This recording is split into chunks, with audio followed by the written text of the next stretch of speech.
안녕하세요. 지금은 평범한 주부로 살고 있는 40대지만 예전에는 아픔이 많은 사람입니다. 저는 할머니 손에서 자랐습니다. 같은 날에 부모님을 사고로 잃었거든요. 솔직히 잘 기억이 나지 않는 게 여행을 가던 길이었는데 저만 살았죠. 엄마께서는 현장에서 직사를 하셨고 아빠께서는 그래도 의식이 살짝 있으셨다고 해요. 저도 다친 상태이고 어렸을 때라 기억이 선명하진 않았습니다. 그러나 제가 회복했을 때는 이미 아빠께서는 떠나고 없으셨죠. 그러니까 부모님을 모두 잃었어요. 저는 임시로 이모네 집에 가서 생활을 하게 되었습니다. 엄마랑 아빠가 제 곁을 떠났다는 게 받아들이기가 버거울 정도로 슬펐고 아파서 밥도 제대로 못 먹고 내내 울다 지쳐 잠들기를 반복하다 그런 소녀딸이 안쓰러웠던 할머니께서는 저를 데리고 가셨어요. 할머니가 품고 사시겠다고 말이죠. 이모는 시골 동네에서 애가 뭐라고 사냐고 반대를 했지만 할머니가 괜찮을 때까지는 저를 케어하고 싶다고 하셨대요. 할머니는 저를 과할 정도로 보듬어 주셨어요. 하루아침에 부모 잃은 손녀딸이 안쓰러우셨겠죠. 그런 할머니의 마음도 헤아리지 못하고 지겹도록 매일 울었고 그런 저를 붙들고 할머니는 어느 날은 같이 울기도 하셨고 다독여 주기도 하셨고 서로가 너무 아픈 시간을 보내야 했어요. 저는 부모를 잃었고 할머니는 딸을 잃은 건데 어려서 그런 생각을 못했습니다. 할머니의 사랑을 독차지하면서 애지중지 키우셨기에 그 덕분에 저는 바른 성인으로 성장할 수 있었습니다. 사랑을 많이 받아서 그런지 사랑을 많이 베풀 수 있는 사람이 되었고 저에게는 부모님보다 할머니가 더 소중한 존재가 되어버렸죠. 어엿한 직장이 생기고 사회생활을 하면서도 할머니와 시간을 보내는 걸 소홀히 하지 않았습니다. 제가 가장 아프고 절망적인 순간에 제 곁을 지켜주신 분이 바로 저희 할머니니까 그런 할머니가 제 곁을 떠나기 전까지는 이제는 제가 최선을 다해서 할머니를 모시고 싶었습니다. 그러던 중 저도 좋은 사람을 만나게 되었어요.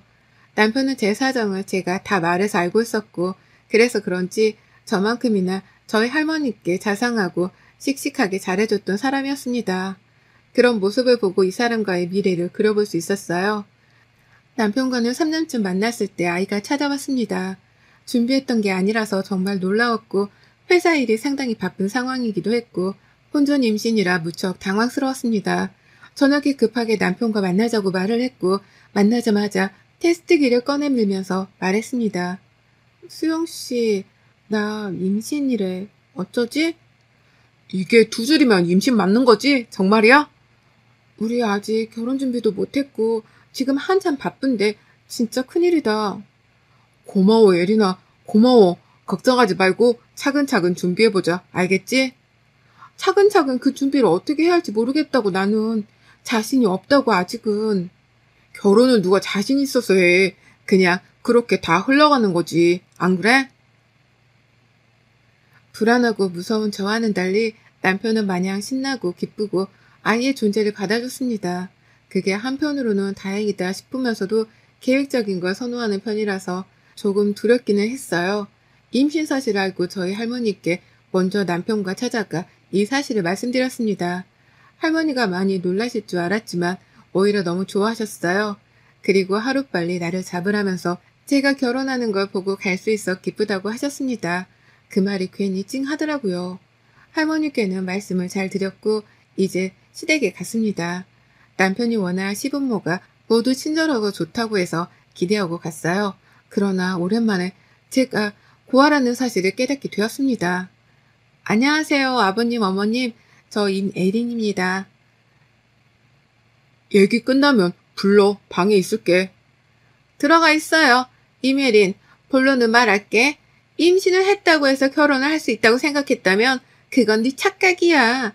요즘 세상이 어떤 세상인데 겨우 임신했다고 결혼을 시키니? 더군다나 또 부모도 없는 코아라며. 난 절대 싫은데 이러 어쩌니? 네? 물론 제가 고아인 건 사실이지만 할머니 밑에서 교육도 잘 받고 자랐고. 예, 내 말 안 끝났어. 오늘 네 말을 들을 생각 없으니까 넌 그냥 내가 하는 말이나 듣다가 가면 되는 거야. 알아들어? 우리 집이 엄청 대단한 집안까지는 아니더라도 코아 며느리를 받을 집안은 아니거든. 수준 떨어지게 이건 아니거든. 정말로. 심지어 봐라. 엄마 없는 티가 딱 나잖니.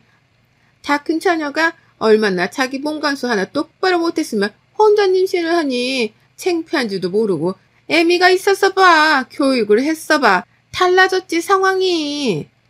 엄마 말씀을 그렇게 하세요? 지금 너무 심하잖아요. 왜 그러는데? 시끄러. 어디서 여자라고 데려온 게 겨우처럼 코와 나부랭이나 데려와서 엄마 아빠 속을 뒤집어? 그래놓고 네가 할 말이 있어? 오늘 보는 게 처음이자 마지막이길 바래. 두 번 다시 볼 일 없을 테니까 얘는 키우든가 말든가 알아서 하고 우리 집안에 들어올 꿈도 꾸지 말고 나가. 어머님, 제가 부족하죠. 누가 봐도 부족하게 보일 수 있지만 저라는 사람 자체를 봐주세요. 사람 자체만 봤을 때는 결코 부족하지 않아요. 어머님, 제가 잘할 수 있고 잘할게요. 야, 나가라고 좋게 말할 때 끌려나가고 싶니? 네가 데리고 나가. 끌려가는 꼴 보기 싫으면 짜증나게. 이래서 가정교육이 중요한 거야. 저는 그렇게 시댁에서 쫓겨났고 나오자마자 길바닥에 주저앉아서 한참을 울었습니다. 너무 서럽더라고요. 제가 고아인 게 제 잘못도 아니고 심지어 부모님이 사고로 가신 건데 저렇게 말하실 수 있을까 싶었습니다. 남편이 제게 수없이 미안하다며 같이 바닥에 주저앉아 울고 또 울었지만 들리지도 않았어요. 가장 큰 아픔을 묻고 살았는데 너무 기습적으로 공격을 당한 기분이라 쉽게 진정되지 않았습니다. 본인이 알아서 하겠다며 믿어달라고 아기를 생각해서 우선 진정하라고 했지만 그 말도 미웠어요. 보통은 이런 경우 시댁을 찾아가서 빌고 또 빌겠지만 오히려 저는 피했습니다. 제 상처를 다시 꺼내기 싫어서 그걸 직면하면 제가 무너지니까 피해버렸죠. 그러는 동안 남편도 만나지 않았어요. 남편을 보면 똑같이 생긴 시모 얼굴이 떠올랐고 그럼 그날이 자꾸 떠올라 감정이 좋지 않았어요. 결국 남편은 시부모에게 난리를 쳤고 2달쯤 지나서야 허락을 해줬습니다. 결혼을 하라고 먼저 시부모에게 연락이 왔지만 달갑진 않았어요. 남편도 좋고 당연히 결혼해야 한다는 건 알았지만 뭔가 꺼림칙했습니다. 우여곡절 끝에 결혼은 했지만 당연히 힘들었어요. 애상했고 애상만큼이나 힘들었습니다. 시모도 저도 싫었지만 저만큼이나 저희 할머니도 싫었어요. 제 앞에서 해서는 안 될 말까지 서슴없이 했죠. 너희 할머니는 편찮으신 것도 없니? 네, 없으세요. 건강하세요. 늙으면 적당히 살다 갈 줄도 알아야지. 그렇게 손녀딸 예쁘다고 하시면서 눈치도 없지. 안 그러니? 결국 늙으면 다 짐인 거야. 너도 봐라. 너 키워줄 때 할머니밖에 없던 거지. 네 가정 꾸리고 사니까 할머니 짐이잖아. 절대 그렇게 생각 안 해요, 어머님. 할머니에 대해 그렇게 말씀하지 마세요. 뭘 아니야. 너는 아니라고 할지 몰라도 우리 수영이한테는 너도 짐이고 너희 할머니도 짐이지. 넌 솔직히 애 낳고 팔자 편해졌지. 집에서 놀고 먹으니까. 솔직히 말해봐. 임신 계획적으로 한 거지? 어머님, 대체 언제까지 이러실 거예요? 이제 그만하실 때도 된 거 아닌가요? 돈도 없고 능력도 없는 고아름 며느리로 받아줬는데 내가 이 정도 말도 못하니? 너 그딴 말도 듣기 싫으면 혼자 살았어야지. 거기다 늙은 할매까지 있는데 내 아들만 불쌍한 건 누가 봐도 그렇지 않아? 시모는 매일같이 저랑 할머니를 짐 취급하며 욕을 했어요. 다행인 건지 아들을 낳아서 그런 건지 제 아들은 예뻐 죽었죠. 그러던 어느 날 할머니께서 건강에 문제가 생기셨고 수술을 하게 되셨습니다. 큰 문제까지는 아니더라도 연세가 있다 보니 결코 가볍게 넘길 수가 없었어요. 안 그래도 발을 동동 굴리고 있는데 남편이 선뜻 먼저 말했습니다. 여보, 할머니 퇴원하시면 우리 집으로 모셔. 당분간만이라도 같이 지내는 게 좋겠어. 그래야 서로 안심되고 좋을 것 같아. 그치? 정말이야? 안 불편하겠어? 나한테도 할머니야. 그냥 다를 게 뭐가 있어. 정말 고마워, 여보. 남편이 먼저 할머니를 집으로 모시라고 말을 해줘서 할머니를 퇴원시킨 후 집으로 모셨습니다. 그러나 이 사실을 모르고 집에 온 시모는 당황했죠. 심지어 욕을 하면서 들어오고 있었는데 할머니랑 딱 마주친 겁니다. 이게 무슨 냄새니? 환기 안 시켰어? 청소 상태는 왜 이래? 너는 이런 곳에서 민준이를 키우고 싶니? 이래서 가정교육이 중요한 거야. 집구석에서 하는 것도 없는 애가 청소 하나 똑바로 못하니? 어머, 깜짝이야. 할머니가 계셨으면 말을 해줘야지. 너도 참. 안녕하세요. 안녕하겠어요? 이럴 줄 알았는데 현장을 딱 잡았네. 내가 아주 우리 혜린이가 뭘 그렇게 잘못해서 얘를 쥐잡듯이 잡아요. 예? 애미애비 없는 게 얘 잘못이에요? 그럼 그쪽은 애미애비 다 있어? 없잖아. 어디 감히 귀한 남의 손녀딸을 잡고 있어? 죽을라고. 참나. 뭐라고요? 할머니 뭐라고 하셨어요 지금? 너 내 손에 죽고 싶냐고 했다. 왜? 내가 다 참아도 우리 혜린이 건드리는 것들은 가만 안 둬. 내가 지켜볼 건데 계속 그렇게 괴롭혀봐. 그럼 나 죽을 때 데리고 갈 거니까. 미치셨어요? 지금 저 협박하세요? 미친 건 너고 어디서 싸가지 없이 어른한테 미치셨어요? 이러고 있어? 너야말로 가정교육 어떻게 받은 거야? 그래놓고 누가 누구한테 지랄이야 지랄이. 입 다물고 니네 집으로 가. 속 시끄럽게 하지 말고. 그렇게 할머니는 시모에게 욕을 한껏 퍼부어 주셨고 쫓아내셨습니다. 정말 통쾌하다 못해 속이 다 뚫렸어요. 그리고 할머니는 말씀하셨죠. 저런 인간들에게 쩔쩔매지 말라고. 내가 너한테 줄 게 있으니 기죽지 말라고 말입니다. 줄 게 뭐냐고 물었더니 죽을 때 주려고 했는데 아무래도 안 되겠다며 조금만 기다리라고 하셨죠. 뭔지는 몰라도 기대하면서 지냈어요. 그러던 중 시모가 본인 지인들과 무슨 파티를 할 거니까 저보고 와서 음식 준비를 하라고 했습니다. 무려 15인분을 준비해야 했는데 제가 그걸 왜 해야 할까 싶었고 저도 머리를 썼어요. 15인분치 고급 양식을 배달시켜 드렸습니다. 그걸 받은 시모는 날뛰며 전화가 왔죠. 야, 너 지금 뭐 하는 거야? 직접 차리라니까 감히 배달을 시켜? 어머님, 그거 하나에 얼만 줄은 아세요? 엄청 비싼 거니까 생색내세요? 너 지금 나랑 장난치니? 어머니, 민준이가 있는데 제가 거기 가서 언제 15인분을 만들어요. 조금만 생각해봐도 불가능하다는 거 아시잖아요. 넌 내일 보자. 내가 집으로 갈 테니까 기다리고 있어. 시모는 아주 화가 잔뜩 나서 날뛰었지만 통쾌했어요. 이런 식으로 저도 시모를 골탕 먹이기 시작했습니다. 제가 이렇게 힘을 내서 시모랑 맞서고 있는데 더 큰 힘을 주신 게 바로 할머니셨죠. 제게 무언가를 준다고 하셨던 할머니는 저를 불렀어요. 할머니 왜? 잘 들어 에리나. 이게 원래 나 죽으면 우리 에린이한테 주라고 남겨둔 건데 언제 죽을지도 모르고 뭐하러 죽어서 주나 싶어서 그냥 지금 줄게. 니네 이모 삼촌들도 다 나눴는데 다들 너한테 더 주라고 해서 네 몫이 많아. 그니까 나중에 이모 삼촌들한테 고맙다고 인사라도 꼭 하고 이거 들고 떳떳하게 살아. 기죽지 말고. 할머니, 이걸 내가 어떻게 받아? 너는 내 귀한 손녀딸이면서도 내 딸이야, 에리나. 그리고 가장 아픈 손가락이고 가장 예쁜 손가락이야.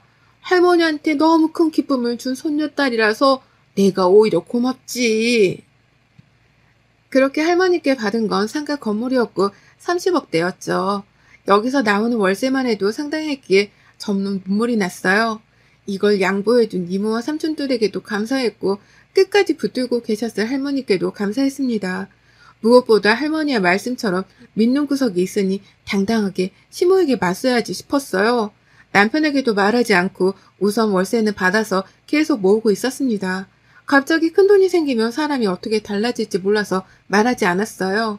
할머니는 저희 집에서 지내시다가 많이 호전되시고는 시골집으로 가시고 싶다고 하셔서 모셔다 드렸고 다시금 일상을 살게 되었죠. 곧 명절이 다가오고 있어서 스트레스였지만 괜찮았어요. 믿는 구석이 있으니 당당해지자 라며 속으로 또 다짐을 했습니다. 오지 말기를 바랬던 명절은 성큼 다가왔고 시댁에 갔어요. 가서 기계처럼 일을 하고 있는데 시모는 또 저를 향해 비난을 퍼부었죠. 오늘은 뭐하러 음식을 직접 하니? 저번처럼 그냥 시켜버리지, 어? 뭐 그럴까요 그럼? 뭐야? 너 대체 왜 이래? 왜 이렇게 싸가지가 없어진 건데? 뭐가요?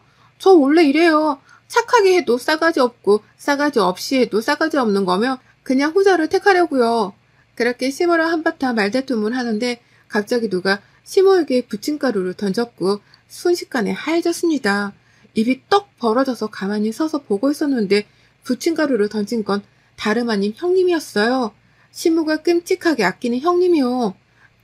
형님은 집안 자체가 탄탄한 있는 집 자식이라 시모가 함부로 대하지도 못했고 늘 우리 며느리애끼야 라면서 물고 빨고 그랬습니다. 그래서 명절에도 굳이 오지 않았었는데 대체 이게 무슨 일인가 싶었어요. 며느리애긴 너 지금 이게 뭐 하는 거니? 뭐 하긴요. 어머니께 부침가루 던진 거죠. 그러니까 대체 왜 그런 거냐고. 아, 이유가 조금 많은데 차근차근 말씀드릴게요. 우선 어머님 잘난 장남이 주제도 모르고 바람 폈더라고요. 그래서 그놈도 반 죽여버리려고 어머님이 늘 중시하시던 가정교육시킨 그놈 부모도 가만 안 둘 거예요. 그리고 동서가 안쓰러워서 순간 저도 모르게 던졌네요. 뭐라고? 파란이라니? 아, 그건 차차 말하는 걸로 하고 어머님은 뭐가 그렇게 잘나서 동서 무시하세요? 약자한테 강하고 강자한테 약한 비겁한 인간이세요? 저한테는 늘 쩔쩔매고 눈치나 살살 보면서 동서한테는 대체 왜 그러실까? 그러다 며느리 둘이서 힘 합쳐서 이 집안 아장내면 어쩌시려고 그래요? 너 지금 뭔가 대단히 착각하고 흥분한 것 같으니까 우선 진정하고 얘기를 따로 하자. 얘 앞에서 할 얘기는 아닌 것 같다. 얘라고 부르세요, 동서한테? 그럼 동서도 그냥 야라고 불러버려. 왜 당하고 살아? 뭐가 부족해서. 내가 오픈할 건 아니지만 지금 타이밍이 딱인 것 같은데 어머니, 동서 부동산 부자인 건 또 모르셨죠? 뭐? 얘가? 아마 이 집 재산보다 동서 재산이 많을 텐데 이를 어찌해요? 어머님이 좋아하는 아들 둘 다 집으로 돌아오겠네요, 조만간. 얼른 돌려보낼 테니까 아들 방 깨끗하게 치우고 계세요. 나가자, 동서. 그렇게 저는 형님과 나왔어요. 영문은 모르겠었지만 우선 나와서 얘기를 들었고 남편의 실체를 알았습니다. 형님은 제게 말도 하지 않고 다 수를 써놨더라고요. 제가 혹시 당할까봐 말이죠. 할머니께서 제 명의로 부동산을 곧 돌려주기로 한 상황이었는데 우선 이혼하고 돌리라고 알려주셔서 그렇게 하기로 했습니다. 그리고 제가 왜 이혼을 해야 하는지를 물었는데 실체를 알고 말이 나오지도 않았어요. 그렇게 자상하던 남편에게는 10대 때부터 만나던 첫사랑이 있다고 합니다. 시부모가 너무 반대를 해서 어쩔 수 없이 헤어졌고 저랑 결혼하면서 정말 깨끗하게 정리한 줄 알았다고 해요. 그런데 뭔가 찜찜해서 알아보니 그 여자랑 애를 둘이나 낳고 두 집 살림을 하고 있었고 이걸 형님이 발견해서 증거까지 손수 구해주셨습니다. 충격이 컸지만 형님이 너무 침착하게 어떻게 해야 하는지를 알려주셔서 차분하게 대처를 했어요. 저는 형님이 도와주셔서 함께 이혼소송뿐 아니라 상간소송도 진행을 하게 되었고 남편은 갑자기 무슨 일이냐고 발뺌을 했습니다. 그래서 증거들을 얼굴에 던져줬어요. 무슨 일인지 당신이 정말 몰라서 물어? 나 하나만 물어보자. 나랑 결혼은 대체 왜 한 거야? 심지어 내가 무섭다고 자신 없다고 했는데 당신이 믿으라고 했잖아? 당신이 하자고 했잖아. 미안해, 민준 엄마. 사실대로 말하면 내가 결국 이렇게까지 망가졌다는 걸 부모에게 보여주고 싶었어. 그럼 그 사람이랑 나랑 받아줄 거라고 생각했어. 그런데 당신을 정말 사랑하게 되었고 우리 민준이도 진심으로 사랑해. 내 자식이잖아. 말은 똑바로 해. 그 여자는 딸만 둘 낳아서 니네 아빠가 아무것도 물려줄 게 없는 거고 우리 민준이는 아들이라 물려줄 게 있으니 사랑하는 거 아니고 넌 내가 바보 같냐? 고아로 살다 보면 상처가 많아서 약할 거라고 생각하거든, 사람들은. 근데 반대야. 오히려 상처가 너무 많다 보니 엄청 독하거든. 이런 거에는 충격을 받지도 않을 정도로. 민준 엄마, 이혼은 안 돼. 우선 진정하고 우리 얘기를 잘 해보자, 어? 시끄러워. 날 얼마나 멍청하게 봤으면 이런 짓을 하지? 멍청하게 보인 내 잘못이지 누굴 탓하겠냐, 그치? 그 후 저는 아이와 함께 이사를 했고 그 이사한 집에 할머니도 모시고 왔어요. 그러면서 이혼을 하게 되었습니다. 형님 도움이 정말 컸기 때문에 형님에게 큰 선물을 드렸고 그 이후에도 종종 만났습니다. 제가 이혼했다는 걸 알고 할머니는 처음엔 충격이 크셨지만 결국 제 행복이 우선이라며 괜찮다고 해주셨어요. 할머니가 상가명의도 넘겨주셔서 월세를 받으며 여유있게 살게 되었습니다. 그 덕분에 늘 꾸미던 작은 꽃집 하나를 열어서 운영을 하고 있어요. 안정을 찾고 행복하게 살고 있었는데 모르는 번호로 전화 한 통이 왔었습니다. 받아보니 잊을 수도 없는 그 목소리는 바로 시모였죠. 예린아, 제발 끊지 말고 들어줄래? 대체 왜요? 내 잘못이 큰 거 다 알아. 빌고 또 빌게. 너 찾아가서 빌게. 내가 싹싹 빌 테니까 제발 우리 집 한 번만 도와줘. 무슨 소리예요? 투자를 잘못해서 그냥 다 망했어. 혜린아, 도와줄 사람은 너뿐이야. 너 돈 있잖아. 제발 한 번만 도와주면 절대 잊지 않을게. 갚을게. 살 수가 없어. 숨통이 조여서 죽을 것만 같아. 밥도 안 넘어가고 숨이 안 쉬어지고 가슴 통증도 찌릿하고 막 그러세요? 그래, 그거야. 그게 당신이 나 괴롭혔을 때 내 증상이야. 결국 뿌린 대로 거둔 거네. 꼴 좋네요. 여기서 더 망하게 기도할게요. 제가 무교인데 누구든 신이든 뭐든 다 빌어볼게요. 당신 피눈물 쏟다 지치라고 빌어드릴 테니까 꼭 더 망하세요. 그럼 이만. 자세한 거는 몰라도 알아보니 완전 망했다는 그 말은 사실이었습니다. 저를 그렇게 구박하고 못살게 굴더니 본인들이 막상 그런 일을 겪으니 죽을 것 같다며 저에게 연락한 시모를 보고 놀라웠어요. 사람이 아무리 염치가 없어도 그렇지 어떻게 저한테 연락할 생각을 했을까요? 전 앞으로도 보란듯이 저희 아들과 더 잘 살아갈 거예요. 제 긴 사연 들어주셔서 감사합니다. 여러분도 꼭 행복하시고 무더운 여름 더위도 조심하세요. 여러분의 생각은 댓글로 남겨주세요. 오늘도 시청해 주셔서 정말 감사합니다.